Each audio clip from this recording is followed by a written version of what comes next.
মুহতারাম হাজিরিন, এটা আমি নিজে যেই দর্শনটা, যেই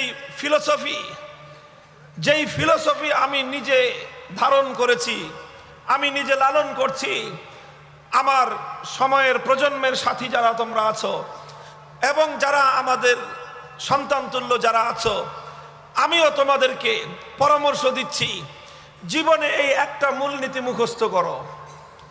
জীবনে একটা মূলনীতি মুখস্থ করো, যদি ও বাতিলের উপর থেকে নতি স্বীকার করতে না পারে, মরলে জাহান্নামে যাবে, এই অবস্থায় যদি ও নতি স্বীকার করতে না পারে, হকের উপর থেকে আমি মরলে যেখানে আমার শাহাদাত আর জান্নাত কনফার্ম, সেখানে আমি কেন নতি স্বীকার করব, আমি কেন পিছপা হব? আল্লাহ পাক রব্বুল আলামিন হকের উপর, সত্যের উপর আমাদেরকে এভাবে অটল আর অবিচল থাকবার তৌফিক দান করুন।